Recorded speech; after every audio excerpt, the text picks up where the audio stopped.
बाप हो तो लाके दिखा, सैयदा फातिमा जैसी बेटी हो तो लाके दिखा, और मौला अली जैसा कोई दामाद हो तो लाके दिखा। है कोई इन लोगों की मिसाल? आला हज़रत कहते हैं क्या बात रजा, उस चमनिस्तान करम की ज़हरा है कली जिसमें हुसैन और हसन फूल। ये घराना है। लेकिन सुन, एक दिन हजरत अली मौलाए कायनात मौला अली रज़ी अल्लाह ताला आपने हजरत फातिमा ज़हरा की मौजूदगी में एक दूसरी लड़की से निकाह का इरादा फरमाया। सुन रहे ना मेरी बात? बहुत गौर से सुनना। हमें हलवे के हवाले याद है, जर्दे के हवाले याद है, जरा ये भी सुन जो बताने लगा। हजरत अली से निकाह, हजरत अली ने हजरत फातिमा की मौजूदगी में दूसरी निकाह का इरादा फरमाया। अल्लाह अकबर, ये खबर नबी के बेटी के कानों तक आई। आपने शहजादों को गोद में उठाया, हुजूर की खिदमत में गई, हुजूर की बारगाह में जाके बैठी, आंख में आंसू थे। मेरे नबी ने फरमाया फातिमा खैर तो है, कैसे आई हो? कहती है अब्बा जान, मैंने सुना है अली दूसरे निकाह का इरादा कर रहे हैं। इतना सुनना था, मेरे हुजूर ने घर छोड़ा, मस्जिद के मिंबर पे तशरीफ लाए, सहाबा को इकट्ठा किया, और जब सारे सहाबा आ गए, आका ने उसके बाद फरमाया था आईना अली इब्ने अबी तालिब, अली इब्ने अबी तालिब कहाँ है? हजरत अली उठ के खड़े हुए, फिताका भी वम्बी या रसूल अल्लाह, आका मेरे माँ बाप आप पे कुर्बान हो जाएं। हुजूर हुक्म फरमाए। आका फरमाते हैं ए अली सुना है कि तू मेरी बेटी के ऊपर दूसरे की बेटी लाने वाला है। कहा जी या रसूल अल्लाह, आपने दुरुस्त सुना है। आका फरमाते हैं ए अली, हर शख्स को 4 निकाह की इजाजत है, लेकिन तुझे फातिमा के होते हुए किसी दूसरे निकाह की इजाजत नहीं है। और मुझे बता तो सही, अगर बेटी के ऊपर बेटी पैगंबर इस्लाम को गवारा ना हो तो किसी की बेटी को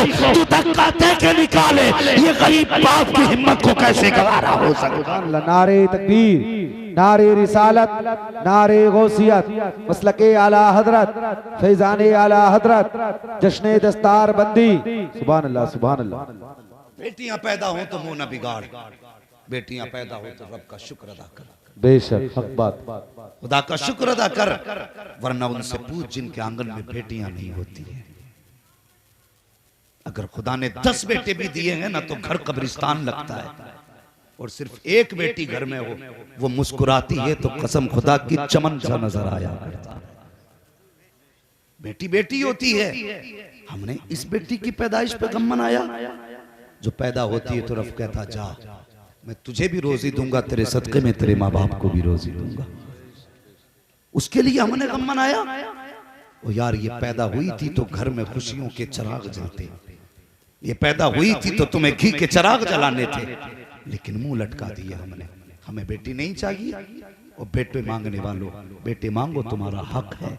इसलिए कि बेटे मांगना ये नबियों की सुन्नत है दुआओं में, मैं इनकार नहीं करता, लेकिन बेटे मांगो, साथ में रातों को उठ उठ के खुदा से बेटियां भी मांग लिया करो। बेटियां भी मांगो खुदा से, इसलिए कि अगर कभी तुम देखना चाहो तो देखना, जब बेटे माँ बाप को ना अलग कर देते हैं, वो खुद अलग बैठ जाते हैं, पेट भर के खाते हैं, एक वक्त बाप से नहीं पूछते तूने खाया कि नहीं खाया। और उसी आलम में बाप बीमार हो जाए और बेटे इलाज ना कराएं, ये खबर बेटी को परदेश पहुंच जाए, मेरे अब्बा बीमार हैं, कोई रोटी खिलाने वाला नहीं, घर में 4 बहुएं हैं, कोई पानी पिलाने वाला नहीं। खुदा की कसम, उसका घर उसकी अपनी दुनिया है, उसके भी अपने बच्चे हैं, लेकिन खबर होती है ना कि मेरे बाप को कोई रोटी खिलाने वाला नहीं, और यार दुनिया छोड़ के बाप की खिदमत में आ जाती है, और बाप के कंधे पे हाथ रख के कहती अब्बा दिल थोड़ा ना कर, बेटों ने छोड़ दिया है लेकिन अभी सीने से लगाने बेटियां मौजूद। सुभान अल्लाह, सुभान अल्लाह, सुभान अल्लाह। ये बेटियां होती हैं। जिंदाबाद, जिंदाबाद। और सुनो, कभी कभी बेटे वो नहीं करते जो बेटियां कर जाती हैं। बहुत घमंड होता है ना बेटों पे। अल्लाह ने 4 बेटे दिए, इसके 8 बेटे, इसके 10 बेटे। दावे के साथ कहता हूं, बेटी एक हो, बेटा भी एक हो, और कभी ईद आए तब आजमाना।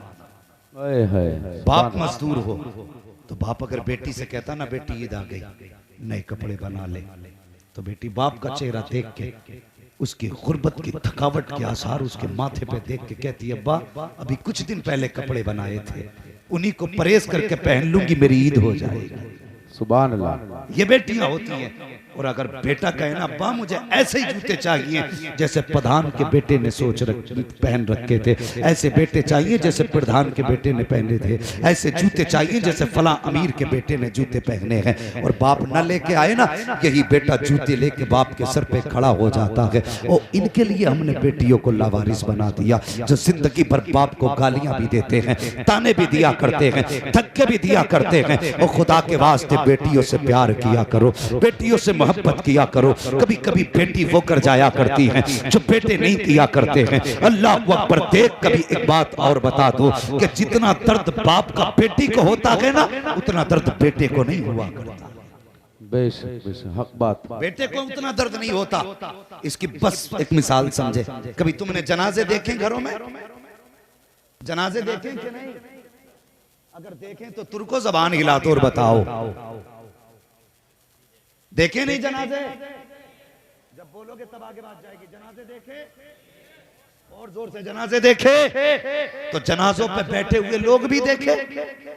सुने, अगर बाप इंतकाल कर जाए, बेटे को खबर हो अब्बा इंतकाल कर गया, थोड़ी देर बाप के जनाजे पर होता है, बाहर निकलेगा, मसाला खाएगा, पान खाएगा, पुड़िया खाएगा, टहलने निकल जाता है, इधर उधर लग जाता है। लेकिन जरा सच बताना, किसी बेटी को बाप के जनाजे से उठते हुए देखा है? नहीं। कोई बेटी ऐसी है जो थोड़ी देर बाप के जनाजे पे बैठ के उठ के चली गई हो? नहीं। अगर जनाजा 12 घंटे भी रखा रहे तो बेटियां बाप के जनाजे के सामने बैठी रहती हैं। उठ के क्यों नहीं जाती? क्या उनको थकावट नहीं है या उनको भूख प्यास नहीं है? और खुदा के वास्ते मेरी बात दिल पर लिख कर लेकर के जाना, बेटियों को थकन भी है, दर्द भी है, तकलीफ भी है। उठ के सिर्फ इसलिए नहीं जाती है कि मेरा बाप थोड़ी देर का मेहमान है, अगर आज चला जाएगा तो ये दोबारा नजर नहीं आएगा। जब ये कब्रिस्तान की तरफ जाएगा तो हम होंगे लेकिन बाप का चेहरा नहीं होगा। ये सोच करके बेटियां शाम तक जनाजे के साथ बैठी रहती हैं। और बैठना तो छोड़ो साहिब, मैंने तो यहाँ तक देखा है जब बाप के जनाजे उठा करते हैं तो बेटियां दौड़ करके दरवाजे तक जाती हैं, लोग खींच के अंदर लाते हैं, लेकिन एक जवाब उनकी जबान पे होता है, लोगों हमें छोड़ दो, हमें भी बाप के साथ जाने दो। जब बाप नहीं है तो दुनिया में रह के क्या करेंगे? जब बाप चला गया है अब दुनिया की जरूरत नहीं है। और खुदा की कसम, बेटे जायदाद के वारिस होते हैं, बेटियां बाप के प्यार की वारिस हुआ करती है। बेटों को जायदाद से प्यार होता है लेकिन बेटियों को बाप के प्यार से प्यार। सुभान अल्लाह सुभान अल्लाह। नारे तकबीर, नारे रिसालत, नारे गौसियत, मसलके आला हजरत, फैजाने आला हजरत, फैजाने ताजो शरिया, जश्ने दस्तार बंदी, मुफ्ती अहमद रजा साहिब किबला। सुभान अल्लाह सुभान अल्लाह। क्या आज बेटियां नहीं मारी जा रही? अखबार पढ़ो, कल के अखबार की हेडिंग थी कि एक औरत को जहेज की वजह से फांसी लगा के मार दिया गया। एक इंसान की जान इतनी सस्ती, और तेरी कौड़ियों की दौलत के बदले में तूने जान ले ली। शर्म नहीं आती? आज निकाह इतने मुश्किल हो गए कि तेरी मेरी बेटी हिंदुओं के बिस्तरों पे जाके लेट गई। अल्लाह अकबर। ये सच्ची बात है। अगर निकाह आसान होते तो कलमा पढ़ने वाली किसी भगवादारी के बिस्तर पे नहीं होती। किसे इल्जाम देते हो? आरएसएस को, बजरंग दल को, बीजेपी को? नहीं, दिल के फपोले जल उठे, सीने के दाग से इस घर को आग लग गई, घर के चल। बेशक हक बात है, हक बात। जिम्मेदार नहीं, हम जिम्मेदार हैं। एक बाप बेटी जवान होती है तो सूखना शुरू कर देता है। वो बेटी जो बाप के दिल का करार थी, आज वो बेटी बाप के सूखने का सबब बनी। क्यों? बाप को मालूम है कि आएंगे कुछ दिन बाद दौलत के कुत्ते दरवाजे पे। कोई मेरी बेटी की कीमत 10 लाख लगाएगा, कोई 20 लाख लगाएगा, कोई 15 लाख लगाएगा, और जब तक इन कुत्तों की जेब नहीं भरी जाएगी कोई मेरी बेटी को ले जाने के लिए तैयार नहीं होगा। इसलिए बाप सूखने लगता है। शर्म आनी चाहिए हमें, हया। हमारी वजह से बेटियों के बाल सफेद हो गए। कौन बंदा ऐसा जो जन्नत में जाना नहीं चाहता? हर एक की ख्वाहिश है लेकिन ख्वाहिश कैसी? हजरत कहते एक ईंट लगा दे जन्नत तेरे बाप की होगी, एक टाइल्स लगवा दे जन्नत तेरे बाप की होगी, सिर्फ एक बार नारा लगा दे जन्नत तेरे बाप की होगी। दावे के साथ कहता हूँ खुदा की कसम, अगर तेरी वजह से दिल टूट गया किसी का, एक टाइल लगी पूरा काबा तामीर करा दे, जन्नत तो क्या है उस वक्त तक जन्नत की महक नहीं मिलेगी जब तक मजलूम माफ ना कर दे या मुस्तफा तेरी शफाअत ना करा दे। बेशक सुभान अल्लाह सुभान अल्लाह सुभान अल्लाह, जिंदाबाद जिंदाबाद पाइंदाबाद। बहुत सस्ती जन्नत समझ रखी है हमने, हालात खराब है, हमारा मिजाज क्या, हम किस जगह पे चल रहे हैं? जन्नत चाहिए ना सबको, बोलो चाहिए कि नहीं? कोई मोमिन ऐसा नहीं जिसे जन्नत की जरूरत नहीं, लेकिन सुन जन्नत में जाना चाहता है, अल्लाह ने तुझे दौलत दी है, मिजाज ही अलग है। बेटा जवान 22 साल का हो गया, अब्बा ने कभी बेड नहीं बनवाया, सिर्फ इसलिए हम बेड नहीं बनवाते कि बेटे को जहेज में मिलने वाला है। कभी बर्तनों के सेट हम नहीं खरीदते कि बेटे को जहेज में मिलने वाले, हम कभी इसलिए कभी भी हमने वो जो सोफे आते हमने नहीं खरीदे कि बेटे को मिलने वाले। सुन, अगर जन्नत में जाना चाहता है, अल्लाह ने तुझे मुस्तती बनाया है, तेरे पास इतना पैसा है कि रहने के लिए घर भर कर ले, लेटने के लिए बिस्तर कर ले, खाने का इंतजाम तो कर सकता है, तो सुन खुदा के वास्ते जन्नत में जाना चाहता है, सबसे पहली निगाह अपने रिश्तेदारों में डालो, रिश्तेदारों में निगाह डालो, कोई गरीब बच्ची है कि नहीं।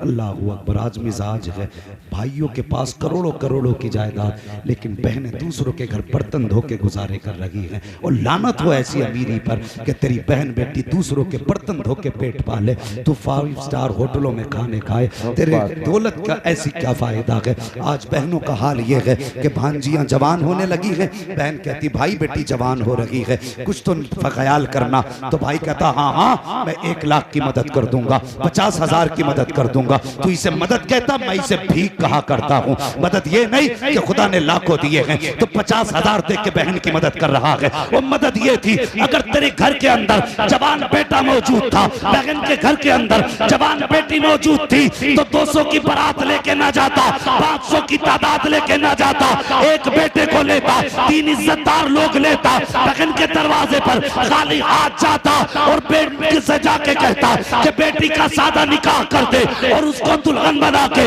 अपने घर की जीनत बना देता। मैं नहीं जानता ये दुनिया क्या कहती, लेकिन ईमान कहता है अगर किसी गरीब की बेटी तेरे घर की रौनक बन जाती तो खुदा की कसम कोई दुआ करे ना करे, मदीने वाला मुस्तफा तेरे लिए दुआ करने लग जाता। सुभान अल्लाह सुभान अल्लाह सुभान अल्लाह सुभान अल्लाह, नारे